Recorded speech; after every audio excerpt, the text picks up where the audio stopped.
Freelancers, what's going on, guys? Your boy Sly here, and welcome back to another Anthem video. Now, I've been talking with a lot of Anthem fans over the past week, whether on Reddit, Discord, Twitter, or other forums, and I've seen a lot of awesome ideas here recently. Also, just a few days ago, one of the lead developers on Anthem was asking the community on what are some of the most requested elements we would like to see added in the game. So that inspired me to create a video and take all of the most talked about, most requested features from all across the community and cram it into one video. Now, of course, this isn't everything that everyone wants to see included, just a few of the most requested along with some input from myself and viewers of the channel. So if you think something should be added or tweaked, feel free to comment down below and I'll link the video to one of the devs that asked about the community input, and maybe if we're lucky, we can see some of this added in game. Seeing that the question was asked in the first place, that means things can still be added in game, which is good for us as players. Alright, so let's get started, shall we? Here are the most requested items from all around the Anthem community. Now, these are in no particular order except for the last three, which will be the most requested of them all. So starting off, personalization. Every player wants to stand out from one another, whether it be through accessories, color schemes, different type of armor, or class builds. Anything that can make a character unique will be highly sought after. So one thing we can all agree on is that highly customizable characters are key, from the player itself all the way to the javelin. Being able to create a custom face and body is always good, especially if you're the guys from Monster Factory. But players will want a deeper connection. Now, depending on how much we see the actual human inside the javelin, that remains to be seen. But if we can create a custom character and a custom javelin, that would be ideal. Tattoos, piercings, glasses, hairstyles, eyes, nose, mouth, cheeks, the ones on your face, chins, clothes, ears, skin color, shoes, etc. I guess vanity items would also be an appropriate term here. And for javelins, of course, skins or color schemes for them as well. Maybe even decals, change the lighting, and even custom armor plating. Also, player emblems or nameplates, which leads me into my next topic. We want to be recognized for spending time in your game. There are a lot of choices out there, and feeling welcomed every time we enter the world of Anthem, that's something I think every player can appreciate. Helping casual players get to the end game, and for veterans, some kind of reward system that other players can see, like emblems, nameplates, or special skins that show we finished the hardest activity, or completed all the quests, or have 1,000 hours in game, etc. Once again, it's about feeling rewarded for spending time in Anthem. If you add these types of rewards along with customization, it's a great way to have a ton of diversity within a huge player base. Now, of course, there will never really be so many options that every player will feel unique, but the more options, the better. And speaking of options, my next topic, and guys, this is an important one, lots of upgrade paths, abilities, and talents. One thing the Division had absolutely right were its plentiful choices. It didn't quite pan out in the way I was hoping it would, but nonetheless the choices were there. And I think what a lot of us would also like to see are options or talents that synergize.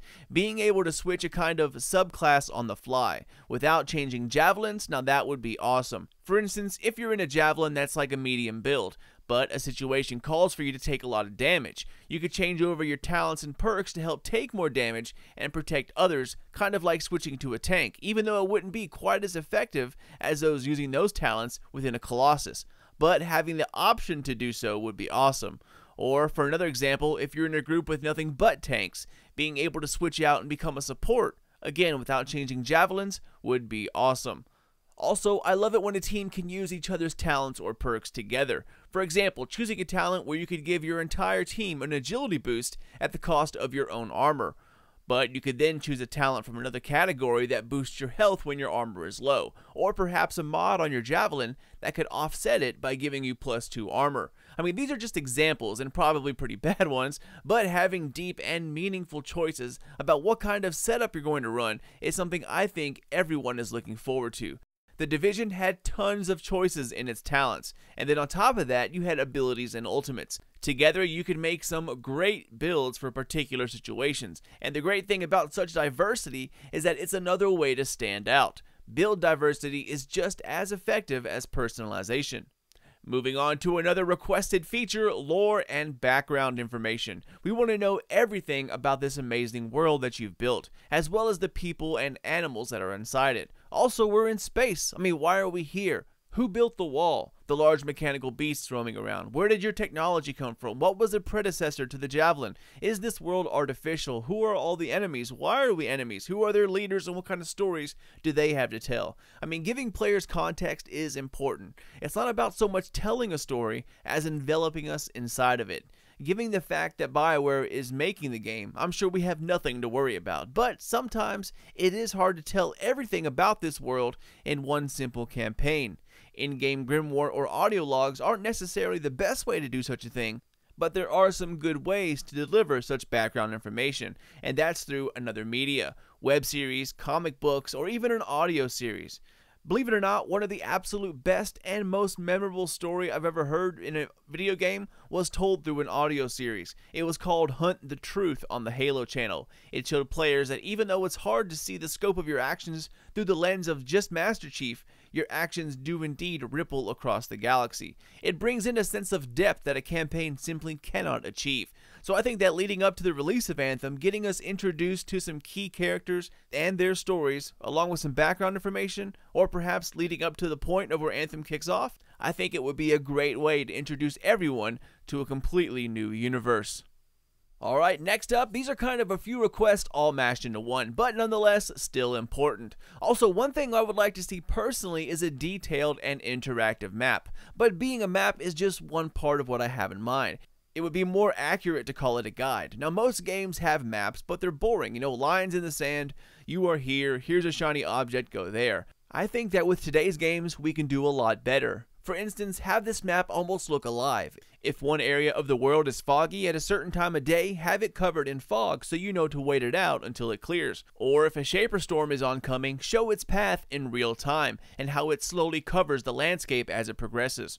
Also, depending on the type of events and activities that take place in Anthem, have them listed and when they will take place. For example, public events. Have the map list each public event and a countdown to it, so you know exactly where and when it'll be. Also, if players are taking on something I'll talk about next and need help, it would show that players nearby need an extra player in your world. This guide could also lead you to nearby dungeons or caves, help you on quest systems, underwater systems, let you fast travel to different points in the world. A place to turn in weekly quests or bounties, bonuses, challenges. A lot of games have maps, but they aren't anything new. Having this map/guide show us a ton of different things by simply zooming into it, or maybe even on different pages, that would be a great addition to Anthem. Okay, so our final topic before we get into the most requested features, and that is roaming bosses and weekly challenges. Now, I'm not talking about some sickly looking bear, 2 or 3 players chase around with a stick, and after 4 or 5 shots it's dead. No, I'm talking about a true giant. Something like the size of these mechanical walkers here, but, a little more angry. Something that takes, 2 or 3 teams of javelins to take down. Large health pools, large area of effects, some mechanics, and of course, lots of loot to make it worth your while. Also, players are looking for a lot of activities in the endgame. Weekly challenges and or weekly quests/bounties would be a great way to engage players week by week. Those roaming bosses could be like, the 4 legendary ships in Assassin's Creed Black Flag, ultra hard bosses that drop a nameplate to show that you conquered the beast, or sick looking javelin skins. Now, in terms of weekly events, we could have a system kind of like bounties, bronze, silver, and gold. For those that don't really want to take the time and do a multi-step activity, the bronze could be a smaller challenge that still gives out decent loot, and a chance at rare items. Silver could be a boss or multiple activities that need to be completed, and then gold could be like the ultimate weekly challenge. A collection of public events, world bosses, or perhaps even a separate activity where you could use these bounties as an excuse to get players back into the open world. Maybe even have a special area where a horde mode style activity could take place. But having these bounties change week after week, or at least not repeat very often, is important. A lot of endgame activities grow stagnant due to them consistently repeating, so variety is definitely important here. Okay guys, and we are almost done. Now let's get to the top 3 most requested things or activities to be included in Anthem by the community. Starting off at number 3, a vast, expansive, living, and activity-packed open world. One thing the Division and Destiny did absolutely not get right was what to do with all of that open terrain. While the Division looked absolutely stunning in terms of graphics and realism, the buildings were absolutely empty. No activities. They were simply eye candy that players gawked at before running through them. While it was great at the time, think of all the hours spent to create that for players to only run through it. I mean, it's crazy. While Destiny had players go through their open world and story missions and sometimes strikes, once again, we only ran through it. In Anthem, if you buried activities all over the place in the open world and never told a single soul, I would be 100% okay with that. Imagine if there were hidden activities all over Anthem. For example, imagine if there were mechanics lying around all over the place. For instance, the entrance to the Vault of Glass in Destiny. So what if you and your friends were exploring, and all of a sudden you lit up a circle, and out of nowhere, tons of enemies come rushing at you for no reason. And while you and your team are backing up, your other teammates light up another circle, and then another. All of a sudden you're holding the circles down, and then a huge doorway slowly rips open from the ground, leading to a deep, dark, and misty cave system. And you had no idea this even existed, you just found it out of nowhere. Now imagine there were 5 or 10 different activities hidden like that, scattered around the open world. I mean, how sick would that be? I think ultimately, players want a place where the open world matters, a place where we can come back to, and every time we find something new, something different. Different enemies, within reason of course, different activities, hidden collectibles, secret mechanics that all lead to loot caches, puzzles, flying activities, maybe even small cities built by deserters of the wall. Having an open world that not only matters but is engaging, that's a huge request from the community and something I personally am nuts about. With such a mysterious place as an alien world, and with all that debris lying around, perhaps even crashed starships, alien colonies, I mean the options here are endless as to what you could do and find out there. Alright guys, and moving on to number 2, matchmaking. Now I originally had it out of the top 3, but the more I read, the more I realized how important it actually was to the community. Now I think having auto matchmake would be a great addition to Anthem. Having an option in-game that allows you to automatically connect with other freelancers the moment you enter the open world. Or if you want to skip it for this time, you just simply hit B or exit. Also, having matchmaking for different activities, that's also pretty important because nobody wants to matchmake in the open world and then ask if they're up for a mission or a dungeon, etc. It's nice to connect and know what you're connecting for. Now, I personally think matchmaking for raids, if Anthem has them, will end up hurting its reputation in the long run. The community as a whole, like I said, does wish to have it included. The problem with matchmaking is that there's no barrier to entry, so bad connections, no mic, underleveled, toxic, consistently on the phone or AFK, I mean all those different types of things. If a player attempts a hard end-game activity and at no fault of their own fails to complete it, they're going to stop trying after 5 or 6 times of failing, and then it becomes a negative, annoying experience. While LFG sites aren't the best solution either, at least you know you're getting a full team with microphones that are dedicated to beating this one activity. I mean, there are still many unknowns on LFG, as anyone who used an LFG site can attest to, but I've had many successes with LFG sites. Although, like I said, the community as a whole does wish to have matchmaking in raids included, if Anthem, once again, happens to ship with it. Alright guys, and finally getting to the most requested feature for Anthem. You guessed it, that is a raid.